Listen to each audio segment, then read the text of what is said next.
ইমাম আহমদ বিন হাম্বল তো বলেছেন বুখারী ওস্তাদ যে নামাজ পড়ে না তার মতো অপরাধী পৃথিবীতে কেউ কাউ নেই, তাকে ফাঁসির কাস্তে ঝুলে জনসমক্ষে তাকে হত্যা করবে তার পৃথিবীর মানুষ জানে না। নামাজ না পড়লে পৃথিবীতে বেঁচে থাকার অধিকার তার নেই। আমি বলছি না যে এটা কঠোর কথা আমি আপনাদেরকে বলছি, রাসূল বলেছেন, তার মানে এটা ধমকি শুরু নামাজ না পড়লে মুসলমান হয় কিনা। সুতরাং নামাজ পড়বো ইনশাআল্লাহ। তাই কুরআন কবি বলেছেন मस्जिद में क्या मजा है, मस्जिद में आकर देख लो, सिजदे में क्या मजा है, सिजदे में जाकर देख लो। মসজিদে কি প্রশান্তি আর কি শান্তি, তুমি মসজিদে এসে দেখো তোমার গাটা শীতল হয়ে যাবে, তুমি সিজদায় গিয়ে দেখো আবার প্রেসার যাবে, তোমার মাথা পার হয়ে যাবে, তুমি দুই রাকাত তুমি ওযু করে দুই রাকাত নামাজ পড়ো, সালাত সিজদায় গিয়ে দেখো আল্লাহ দুনিয়ার সব পরেশানি থেকে আল্লাহ তোমাকে হালকা করে দিবে। मैं तो एक मासी हो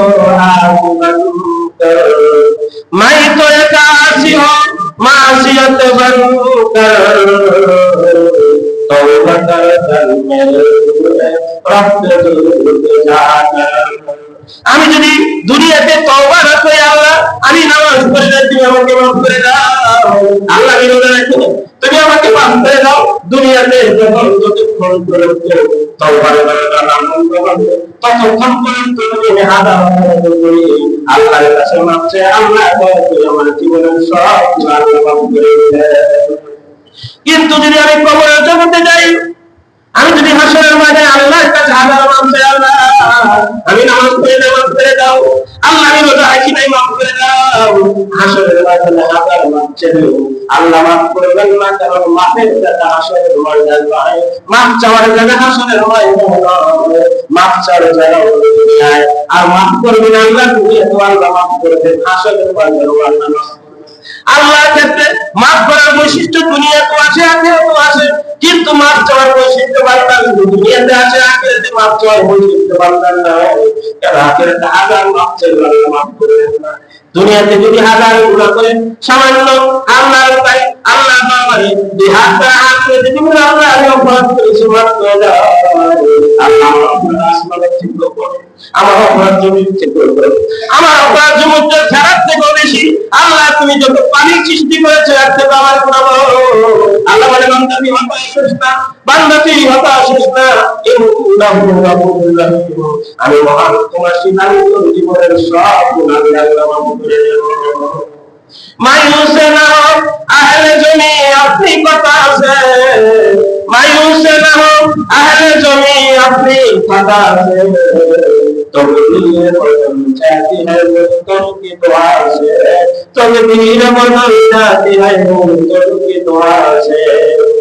कवि सम्राट शेख सादी बोले এ পৃথিবীর মানুষ কত তুমি গুনাহ করেছো, তোমার গুনাহে তুমি হতাশ হয়ে গেছো, তোমার গুনাহের দিকে তাকাইলে তুমি হতাশ, তোমার কাছে পেরেশানি মনে হয় না।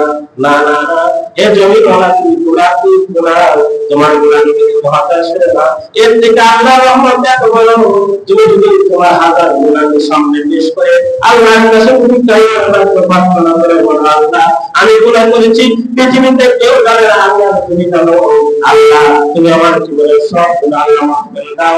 আল্লাহ বলেন বান্দা তুই পুরো জীবনের সব গুনাহ আল্লাহ মাফ করে দাও। সেজন্য আমরা দুটি কথা বলছি, জীবনে নামাজ আমরা পড়বো ইনশাআল্লাহ, আমরা দুইটা হাত আল্লাহর কাছে তুলে বলবো আল্লাহ আমরা জীবনে আর এক ওয়াক্ত নামাজ পড়বো না, আল্লাহ যতটুকু সম্ভব আমরা নামাজ পড়ার চেষ্টা করবো ইনশাআল্লাহ। দুই নম্বর হলো পুরো ভিতরে যায় সাথে সাথে আল্লাহর কাছে মাফ চান, আল্লাহ তাআলা সব গুনাহ মাফ করে দিবেন। আমি একটা হাদিসে পড়েছি বলে শেষ করে দেব, আমার আল্লাহ আমাকে শুনিয়েছেন বান্দা যদি গুনাহ না করতো তাহলে বান্দাকে আমি বানাইতাম না, বান্দা গুনাহ করবে আর আমার কাছে মাফ চাইলে মাফ করে দিতাম। কারণ ফেরেশতারা গুনাহ করে না, আমি বলবো ফেরেশতারা তামারে ইবাদত করে, তামারে ইবাদতের জন্য ফেরেশতারা যথেষ্ট ছিল, মানুষ কেন বানায় না?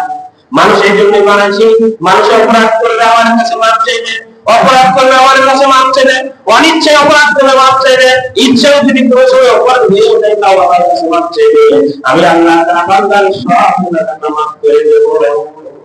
আল্লাহ তাআলা